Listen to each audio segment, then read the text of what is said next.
vamos a dar comienzo al webinar de hoy. Antes que nada, quiero agradecerles su participación y darles a todos la bienvenida. Especialmente a Edson Guiducci, que el día de hoy nos va a estar haciendo una presentación.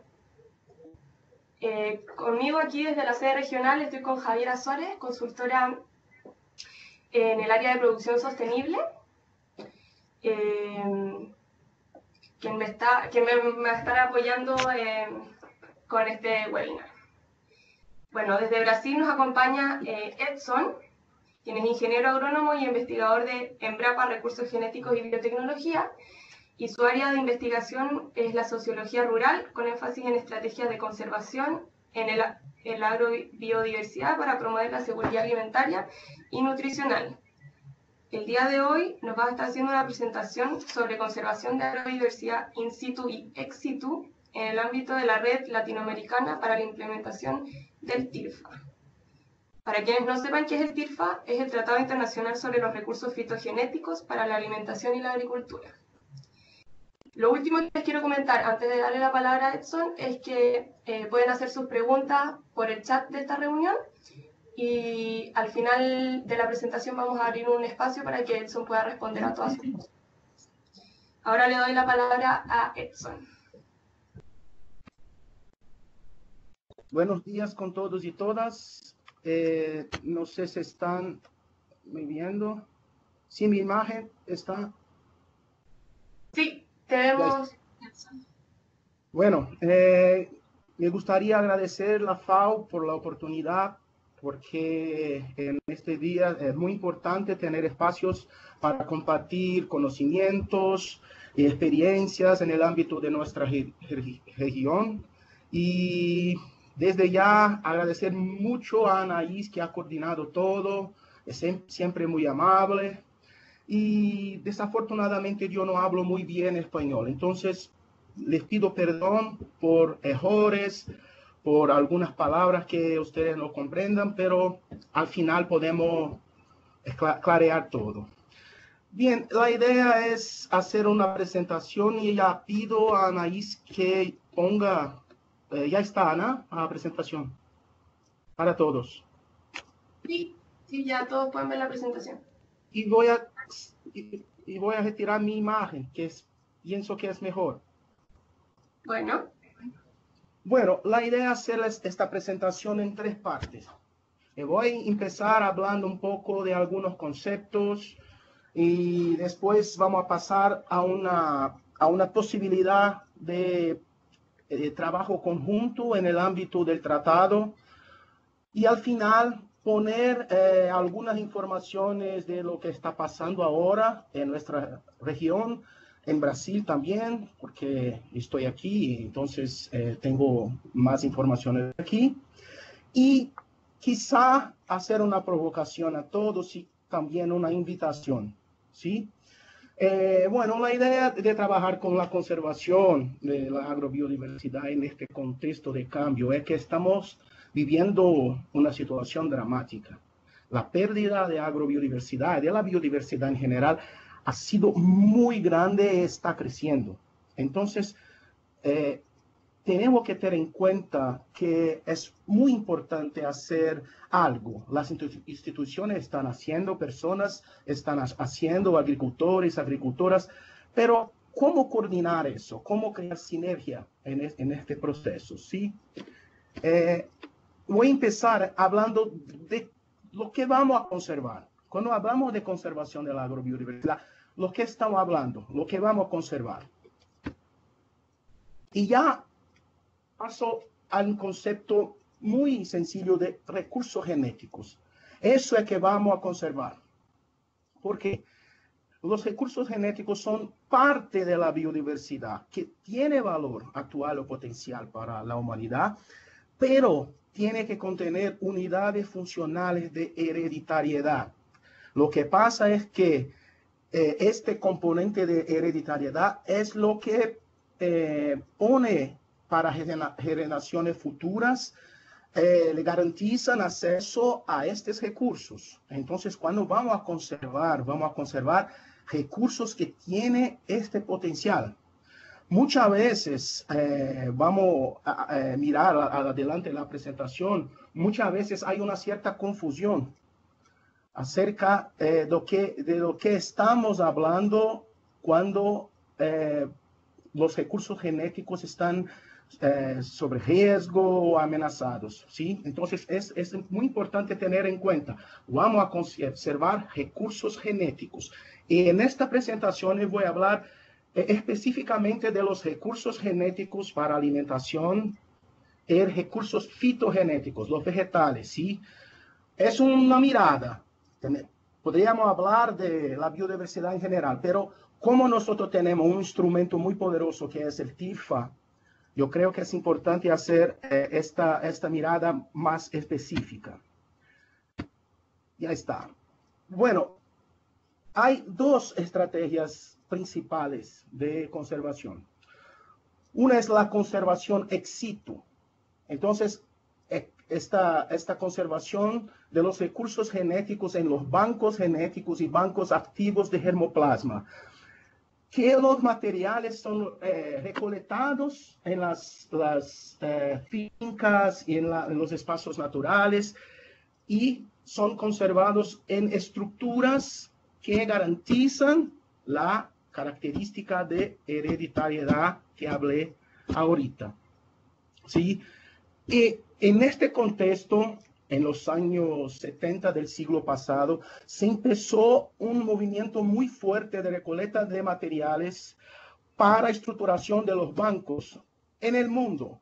Todo pasó. En el CIP, en Perú, el Centro Internacional de la Papa, Centro de Arroz, la propia Embrapa en Brasil. Entonces, estaban en un contexto de revolución verde que estaban empezando programas de mejoramiento genético, entonces necesitaba de la diversidad de los recursos para que estos programas siguiesen. Entonces, ahí hay un momento importante. Y las actividades de investigación, como he dicho, recolección de germoplasma en el campo, conservación en estas condiciones controladas de temperatura, de humedad, la caracterización, que es fundamental, conocer los materiales, qué características tienen los materiales en los aspectos más visuales, como color de semillas, altura de las plantas, pero también la caracterización genética de que tiene, los genes que tiene. Y el uso, y en este caso, el uso estaba enfocado en los programas de mejoramiento genético. Entonces, tenemos hoy estructuras muy grandes en el mundo. En el caso de Embrapa, nosotros tenemos hoy 164 bancos activos de germoplasma, cubriendo todos, cereales, condimentales, medicinales, especies de bosque, palmeras, y hay mucha cosa conservada ex situ. Y esto está en la base de los programas de mejoramiento de Embrapa. Por ejemplo, en el banco genético de Embrapa, nosotros estamos como en los 5 mayores del mundo. Nosotros tenemos hoy más de 113.000 sesiones de materiales, cubriendo 242 géneros y más de 133.000 muestras. Es mucha cosa. Entonces, hay un reto grande de caracterizar estos materiales, colocar a disposición de los investigadores para los programas de mejoramiento convencional, lo que siempre ha sido hecho desde los años 70 del siglo pasado, como ha dicho. Esta es una estrategia, sacar los recursos de las fincas, de las zonas donde ya están de forma natural y conservar en condiciones muy específicas. Muchas instituciones en el mundo hacen eso. ¿Ok?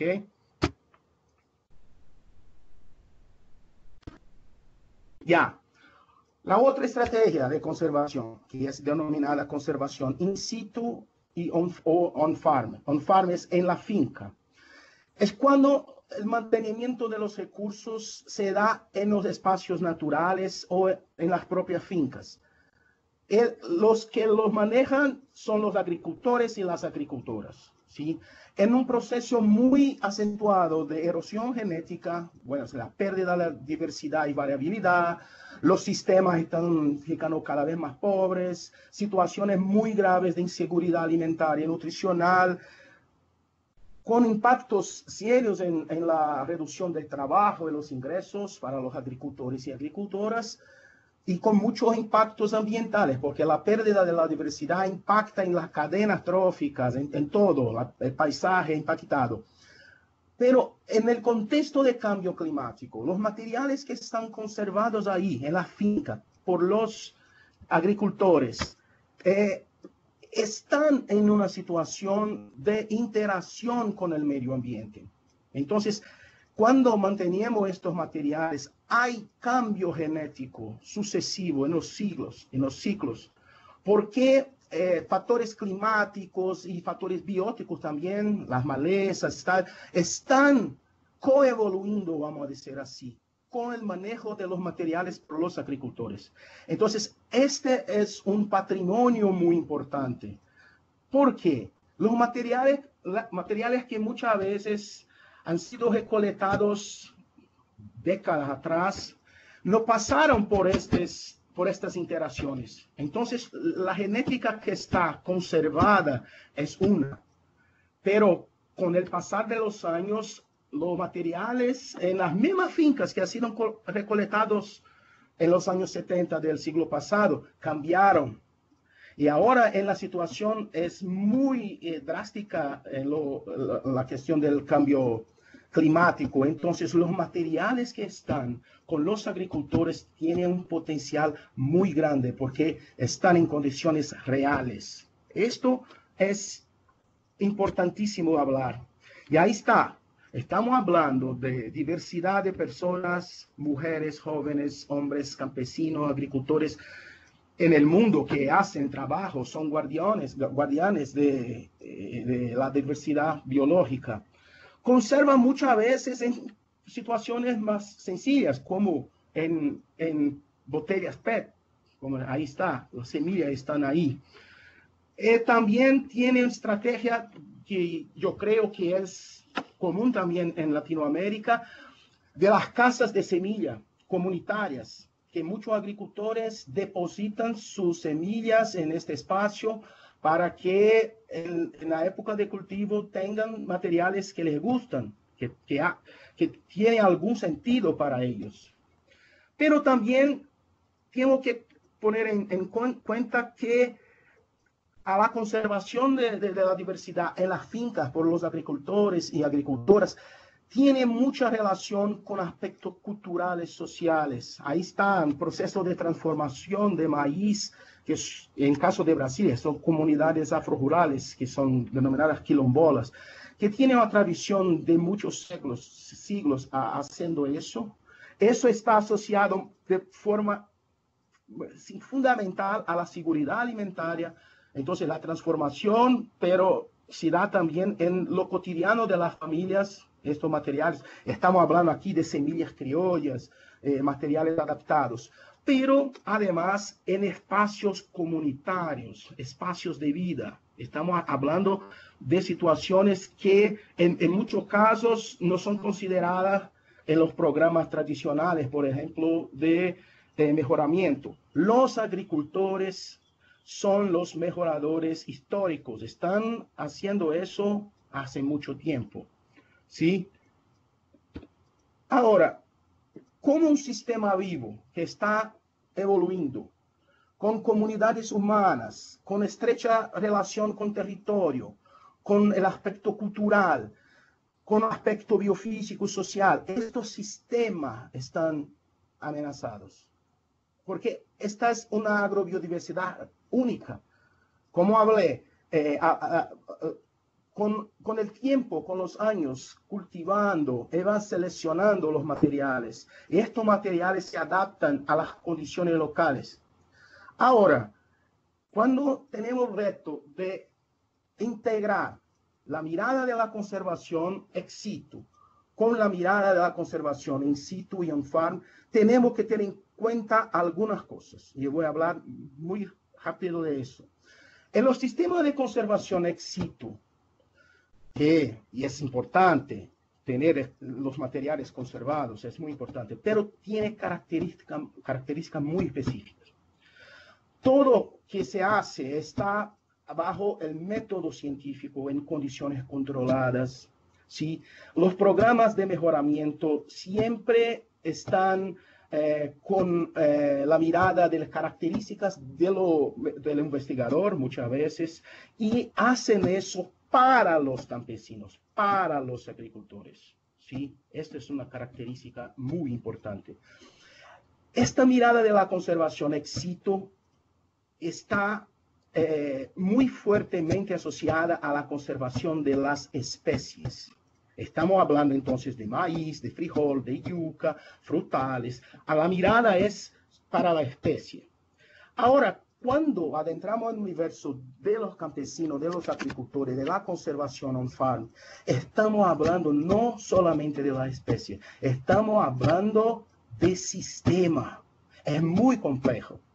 Entonces, los conocimientos locales son distintos de los conocimientos científicos. Los investigadores muchas veces no saben lo que hacer cuando se encuentran en una situación que no se habla solamente de la especie. Las características seleccionadas por los campesinos son distintas, no son las mismas, ¿sí? Entonces, hay distinciones. ¿Cómo hacer para integrar los dos? Esto es lo que es un reto para todos nosotros, para los investigadores, para los campesinos también, sus asociaciones, para las agencias internacionales que tienen un compromiso muy fuerte con lo que está pasando, con sobre todo la FAO, con la cuestión de inseguridad alimentaria, el cambio climático, todo. Y tenemos que poner nuestra energía para buscar algunas salidas para estas situaciones. Entonces, se queda claro, son estrategias distintas, pero complementarias en algún nivel. Y voy a hablar un poquito de estas posibilidades de integración. Yo no tengo mucho tiempo para profundizar en algunos temas, pero esta introducción es importante. Conservamos recursos genéticos que tienen componente de hereditariedad, dos estrategias principales distintas, y ahora, ¿cómo vamos a integrar? Sí, eso es importante. Bueno, yo quiero hablar entonces de una iniciativa que es la Red Latinoamericana para Implementación, Aplicación del Tratado, que es la NIT, que es el acrónimo en inglés, Latin American Network for Implementation of International Treaty, que tiene un papel importante, pero es desconocida ainda, aunque. ¿Ok? Tenemos un histórico muy rápido. Debemos hablar que en 2012 se aprobó el Fondo de Repartición de Beneficios, un proyecto para la constitución de esta red, y comenzó efectivamente en 2014. Estaba FAO y ICA, que es el Instituto Interamericano para Cooperación Agrícola, Embrapa, el INIA y Universidad de República de Uruguay y el IPTA de Paraguay como apoyo técnico. Pero participaron más de 200 personas de universidades, ONGs, agricultores. Y en este contexto tenía un objetivo de desarrollar un plan de acción, ¿sí? Para promover la seguridad en el escenario de cambio climático, pero con énfasis en 5 cultivos: arroz, frijol, maíz, trigo y yuca, porque los países identificaron como cultivos importantes para la seguridad alimentaria y están cubiertos por el tratado, que define las especies que tiene que con esta constitución del multilateral de un fondo de repartición. Entonces, algunas especies están ahí, estas están. Entonces, tenemos este espacio. Bueno, al final de este proyecto se ha producido un plan que es muy robusto, pero desconocido todavía.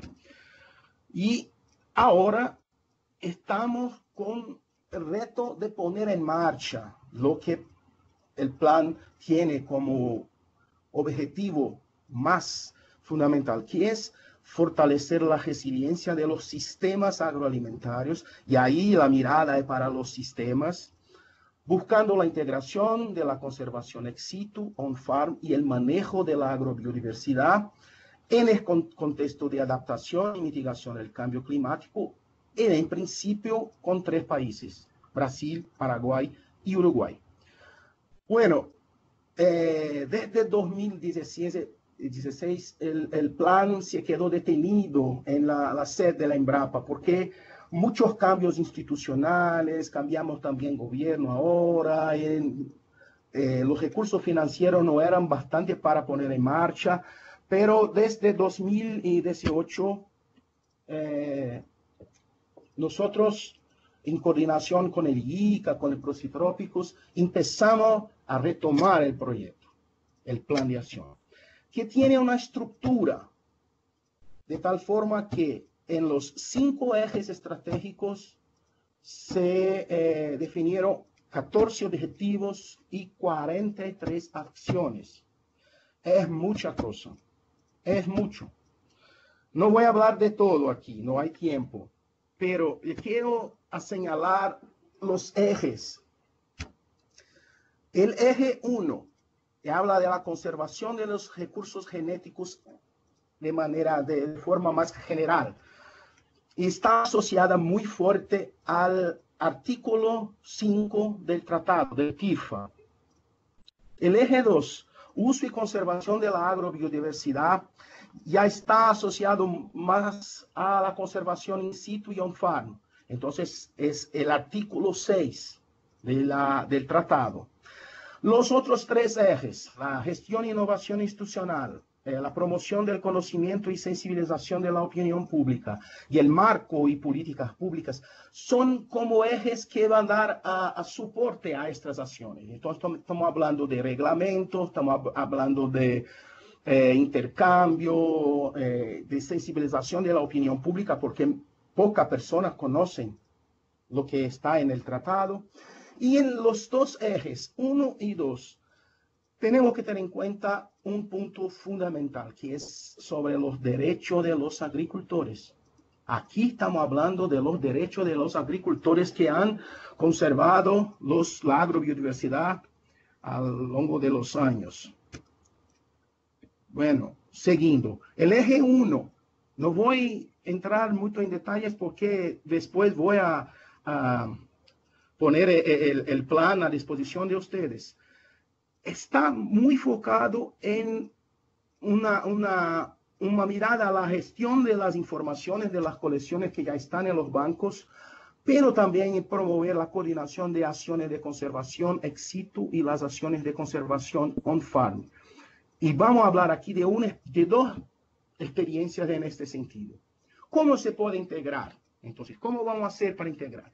Una de las formas es los materiales recolectados en las fincas de esos agricultores años atrás, y en el caso de los agricultores tengan perdido los materiales, se puede hacer la reintroducción de estos materiales en las fincas. O sea, sacar los materiales que están en los bancos, los bancos activos de germoplasma, porque en el banco genético son muestras muy pequeñas, no hay muchas semillas y no hay cómo hacer la multiplicación para atender todos, pero reintroducir los materiales en los sistemas de los agricultores, y ahí empieza nuevamente el proceso de adaptación, de selección de estos materiales por los agricultores. Esta es una forma de aproximar las 2 dimensiones de la conservación.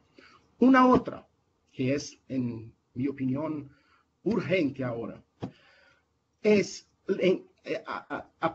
a partir de las estrategias de los campesinos, que tienen entonces casas de semillas donde ponen sus materiales, y después un nivel mayor, las casas los bancos de semillas comunitarios en que los agricultores ponen sus materiales, pero en una cantidad un poco mayor no, más grande, disculpe, mayor es otra cosa, más grande. Otro nivel serían los bancos regionales que tenían los materiales todos de las casas, de los bancos comunitarios, pero una estructura mayor. Y el paso que estamos empezando ahora, y es que es sacar parte de estos materiales que están en los bancos regionales y poner en las condiciones de conservación ex situ en Embrapa, por ejemplo. Y ahí está. Si pasa algo con los materiales de los campesinos y las semillas se acaban en su casa de semillas, las semillas se acaban en sus bancos comunitarios, y si hasta las semillas se acaban en los bancos regionales, nosotros tenemos condiciones en la estructura de una institución de investigación como Embrapa de poner esfuerzos para multiplicar los materiales y repatriar a los campesinos. Esto no es fácil de hacer, porque no conocemos todas las experiencias que están ahí. Pero hay pérdida de materiales. Voy a dar un ejemplo aquí.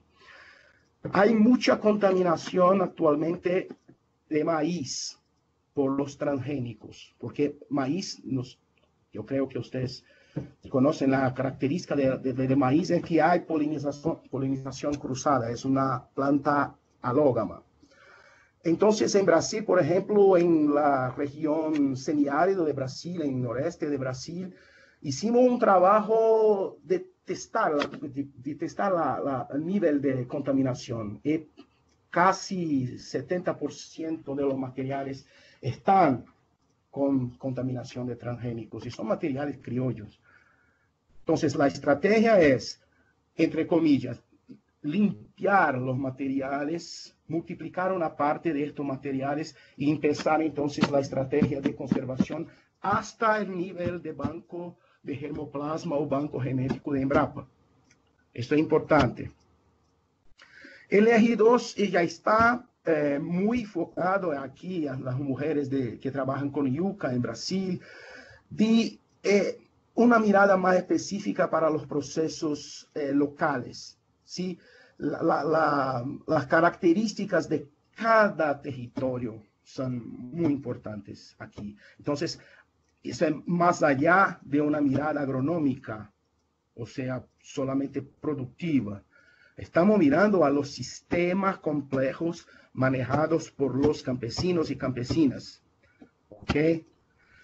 La gestión institucional, lo que hablé, la estructura, cómo los bancos en los distintos países pueden trabajar de forma conjunta para que al final haya una innovación en los procesos de gestión, incluso con posibilidad de acceso a estos materiales por parte de organizaciones sociales, de agricultores y agricultoras.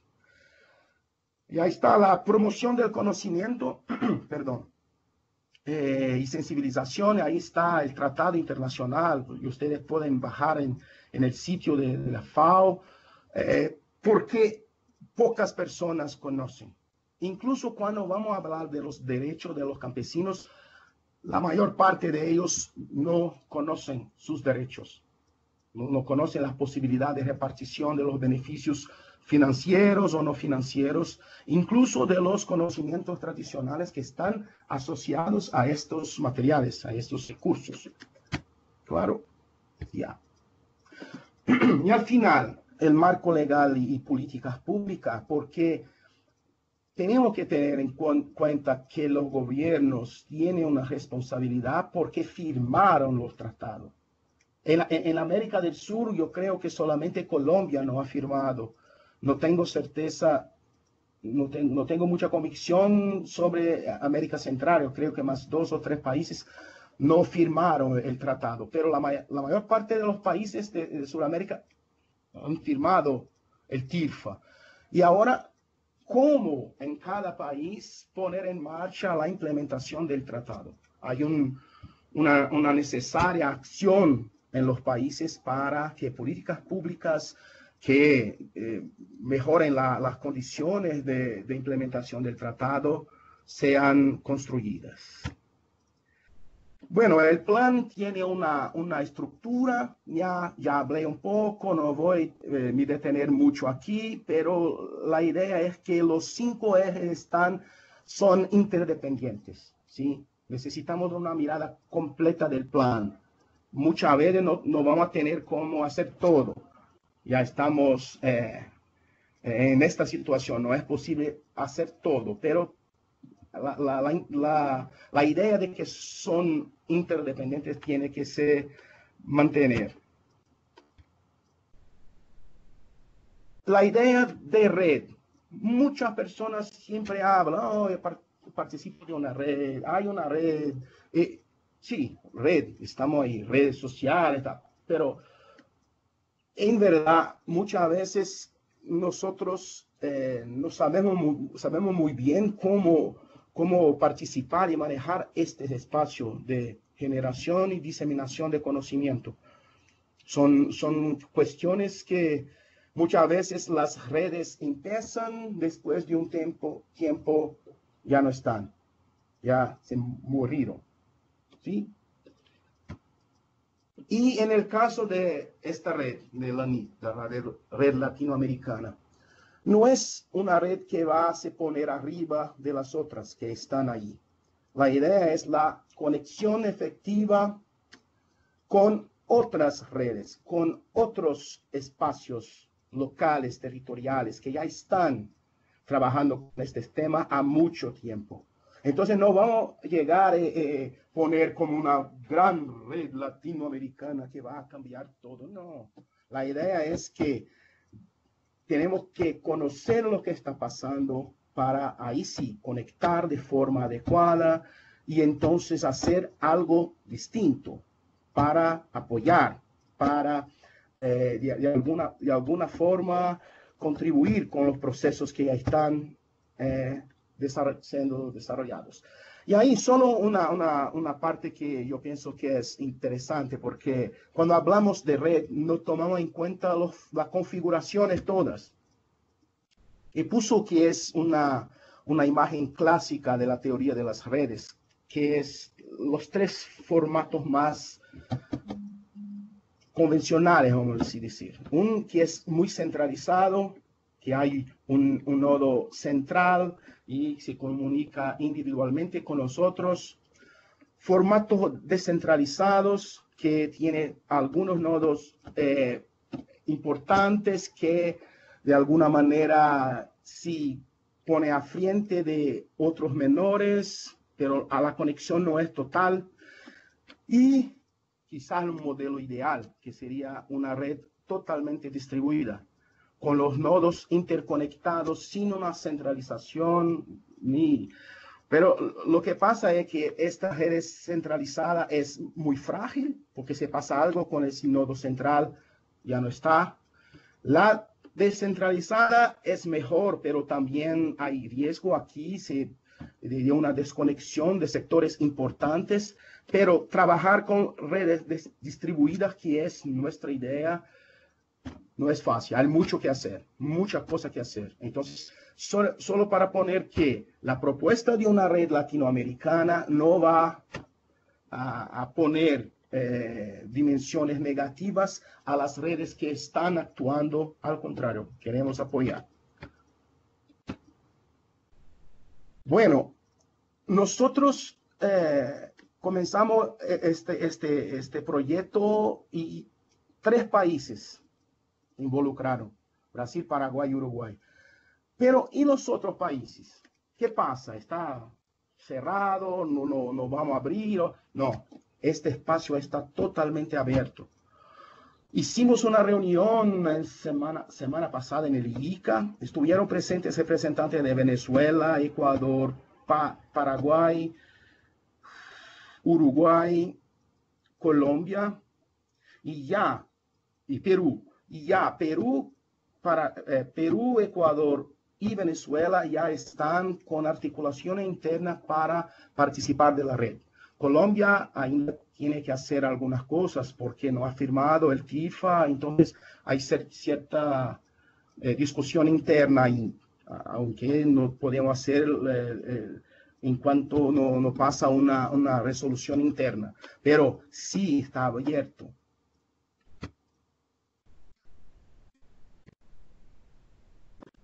Bueno, ¿qué tenemos nosotros como instrumento operacional ahora para poner en marcha la implementación de la red? hay un proyecto en el sistema de Embrapa que yo coordino ahora, que es justo para buscar estrategias para consolidación de la red, para poner en marcha lo que está en el plan de acción estratégico, los ejes, los objetivos y las acciones que mencioné. Esto está ahora empezando a caminar un poco más rápido, pero como hablé, se quedó detenido por mucho tiempo. Entonces, aquí en este espacio, importa hablar sobre lo que es posible hacer en relación a esta red. En corto plazo, ¿qué estamos haciendo? En ámbito de este proyecto, ¿qué estamos haciendo? 3 mapeos para producir mapas, mapa de actores. Entonces, en el ámbito de la propia red, rescatar los actores que ya trabajaron en el proceso de construcción y extender a Perú, Ecuador, Venezuela y otros países. Conectar redes regionales de recursos genéticos, organizaciones de la sociedad civil, universidades, agencias internacionales. Ya estamos en conversación con algunos de ellos, pero no hay ainda un mapa completo, no tenemos el mapa completo. Un mapa de iniciativas, lo que está pasando con proyectos, redes, políticas públicas, los eventos todos, los seminarios, reuniones, congresos y ferias, porque esta es una agenda viva. Tenemos que tener en cuenta que muchas cosas están haciendo los campesinos, los agricultores y agricultoras, las instituciones. Está vivo, esto está. Entonces, una red como la red que estamos intentando hacer necesita conexión con espacios vivos. Y es muy importante poner una mirada muy fuerte en los espacios para financiación. Recursos financieros hoy están muy pocos en Brasil, en Latinoamérica en general.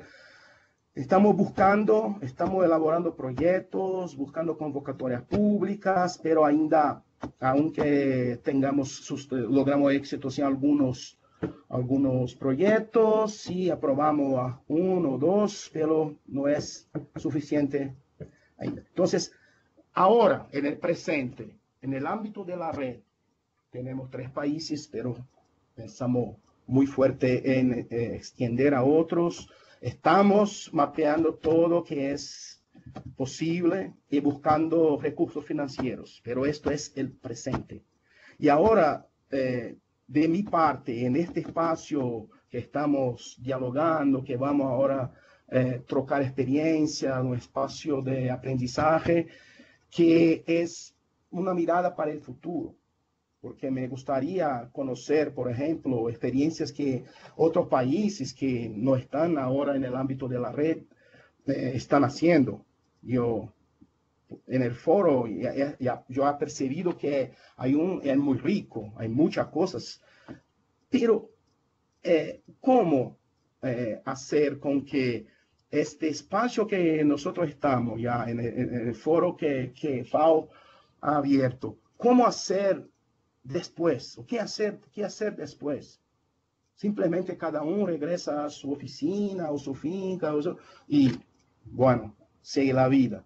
¿O es posible, sí, con la participación de organizaciones que tienen alcance en la región, quizás en un espacio como esta red, que el ANIT, que estoy presentando ahora, tener elementos para pensar lo que que tenemos que hacer en el futuro, porque no hay más tiempo, no hay más tiempo. La pérdida de la biodiversidad es muy grande.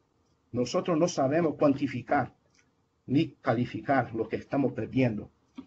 Entonces, de las estrategias tradicionales, convencionales, la estrategia de conservación ex situ, de conservación in situ y uso sostenible de los recursos.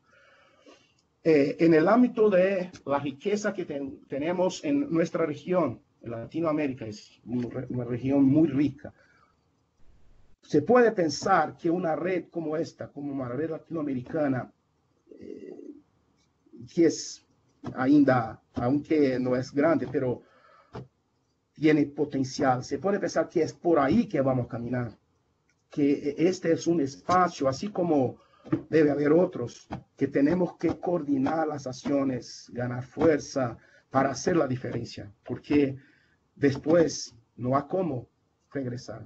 Nosotros no tenemos base de conocimiento para hacer con que materiales perdidos, quizá en una ficción científica, pero hoy en día no tenemos. Entonces, de forma muy general, es eso que quería hablar con ustedes. Muchas gracias y ahora podemos abrir para el debate.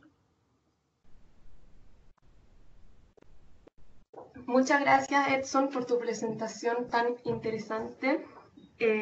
Ahora vamos a dar el espacio a las preguntas. La primera pregunta que te queremos hacer la hace Norberto, y él quiere saber si, en tu opinión, se podría afirmar que la agricultura familiar constituye la mejor alternativa con intervención humana para la conservación in situ de la biodiversidad. ¿Por qué sí y por qué no? Dependiendo de la respuesta.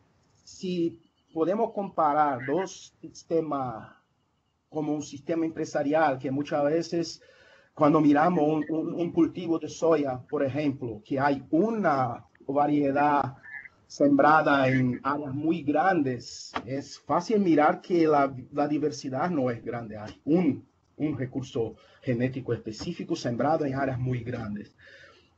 Bueno, en la finca de los agricultores, los sistemas son más complejos.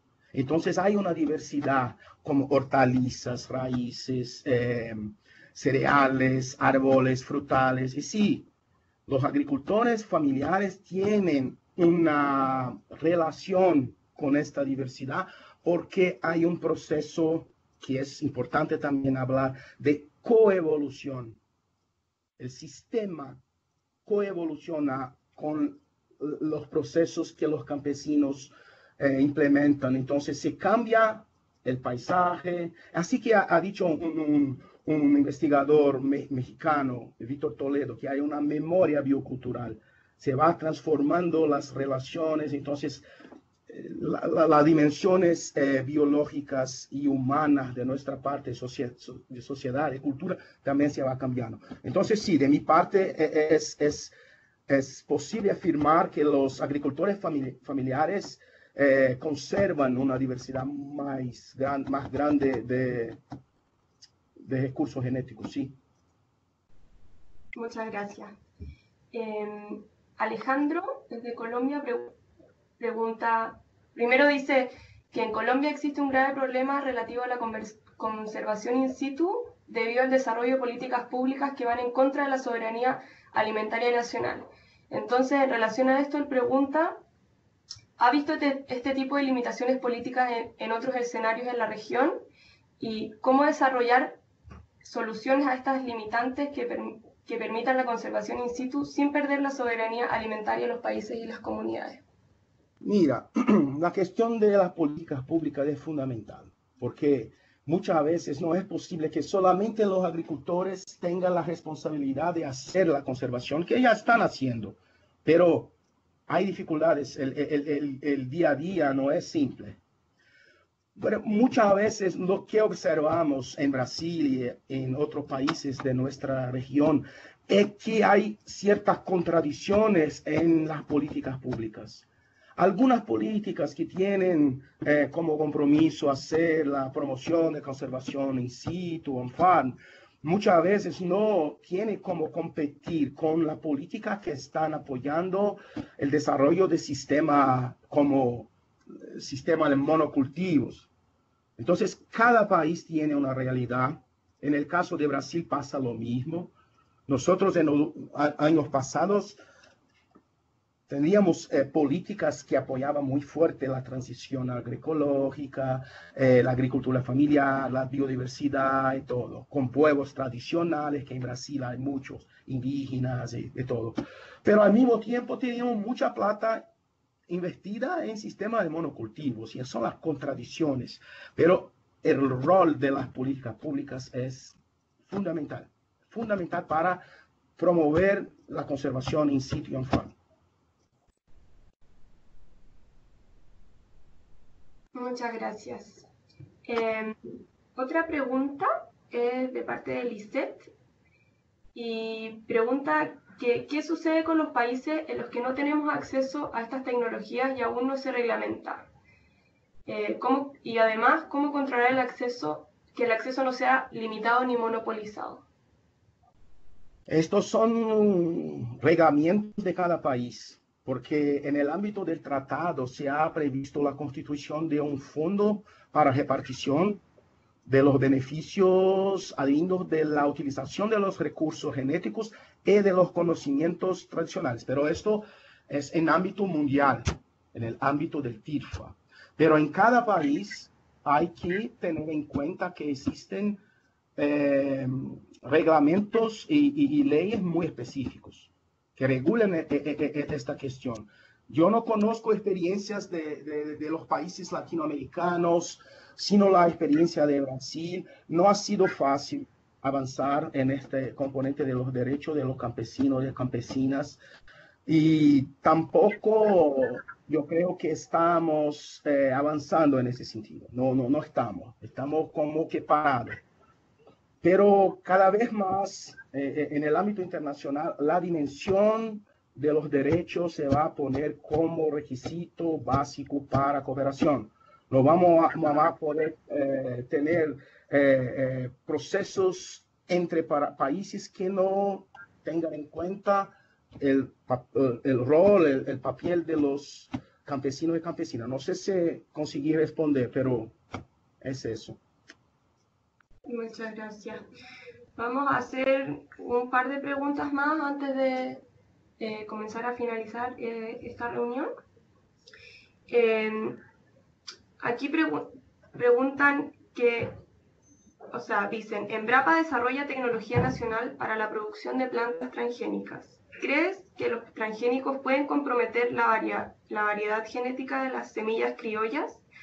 Por el tiempo que Brasil ha estado produciendo productos transgénicos, ¿crees que este modelo productivo de monocultivos, semillas transgénicas y herbicidas garantiza la seguridad alimentaria y nutricional de la población brasileña? Bueno, esta es una pregunta difícil porque yo soy investigador de Embrapa y Embrapa es una empresa muy grande con posiciones amplias. Sí, Embrapa desarrolla materiales transgénicos y es una parte del trabajo porque hay sectores en el Brasil que demandan de Embrapa un trabajo como ese, pero al mismo tiempo nosotros tenemos proyectos y acciones que van a poner en marcha proyectos con campesinos de la conservación y en el caso específico de transgénicos. Y voy a hablar de maíz porque tengo más experiencia. Ahí sí hay un problema, porque hay reglamento acerca de las distancias que tiene que tener un campo de maíz transgénico, de las fincas que están con materiales criollos, mas muchas veces los agricultores no respetan eso y hay contaminación y hay pérdida de semillas criollas. Sí, hemos observado que esto es un proceso rápido. En algunas regiones ya los materiales están con problemas, pero Embrapa, como institución de gobierno, va a responder a distintas formas de agricultura. Hay sí mucho trabajo con sistemas de producción de monocultivos, de maíz, de frijol, de soya, pero también buscamos responder a los retos de los campesinos y campesinas. Bueno, eso. Súper.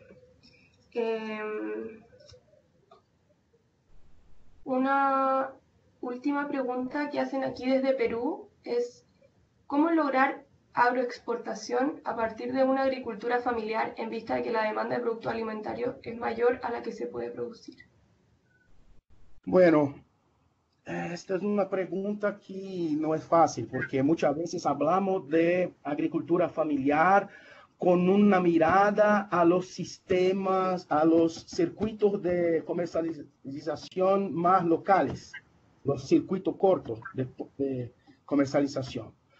Cuando se busca una escala más grande, ya cuestión de organización de los agricultores es fundamental. Cooperativas, asociaciones que pueden de alguna forma garantizar una cantidad adecuada para hacer una exportación, por ejemplo, de productos muy específicos. Yo no imagino que un maíz producido en una finca de un agricultor familiar se va a ser exportado. No creo que es lo caso, pero productos de valor agregado, sí. Productos específicos. En Brasil hay una discusión de indicación geográfica con productos de marcas colectivas que son muy específicos. Con transformación ya, no producto in natura. Pero la cuestión de escala es sí muy importante porque las exportaciones dependen de volúmenes muy grandes. Y los agricultores familiares que no están organizados no pueden entrar a mercados internacionales muchas veces. Bueno, eso. Muchas gracias. Edson, hay otra pregunta última que tiene que ver con si tú crees que existe la posibilidad que pueda responder a más preguntas que se hicieron en el foro, en una cadena que creamos aparte. Sí, tranquilo. De mi parte será un placer, sí. Súper. Está en la sección 3, como tú también eres participante del foro, para que quizás puedas responder a más preguntas porque quedaron muchas preguntas, pero por honor al tiempo ya tenemos que empezar a... ¿Sí? Sí, claro, de mi parte será un placer. Súper. Entonces, para los que no pudieron, no dijimos sus preguntas ahora, pueden hacerlas en la cadena que hicimos especialmente para las preguntas para el webinar, y ahí Edson tratará de responder lo más posible. Claro. Muchas gracias, Edson, por tu disponibilidad, por tu presentación. No sé si quieres agregar algo más antes de que terminemos. Sí, solo una última palabra. Así que los invito a conocer las experiencias que están de alguna forma buscando coordinar acciones en nuestra región. Es muy importante porque la diversidad de experiencias que yo he visto en el foro es muy rico. No podemos perder la oportunidad de nos conocernos más, de profundizar el diálogo, porque el desafío es de todos. Todos tenemos que hacer algo. Ahora, les invito a conocer un poco más la red. Yo voy a poner algunos materiales, disponibilizar algunas informaciones adicionales y quizás tengamos ahí más algunas iniciativas en el ámbito de la red. Muchas gracias a todos. Muchas gracias, Edson. Muchas gracias a todos por participar en este webinar. Este va a estar disponible después en la plataforma para los que no pudieron asistir o por si quieren volver a verlo, así como la presentación también va a estar disponible. Sí, Anaís, solo para aclarar, en el mismo foro vamos a colocar el video y vamos a centralizar ahí las preguntas pendientes que Edson se ofreció a responder. Así que vamos a tratar de tenerlo lo antes posible. Súper, muchas gracias, Marcelo. Así que con eso terminamos el webinar. Muchas gracias a todos. Que estén muy bien. Chao. Gracias.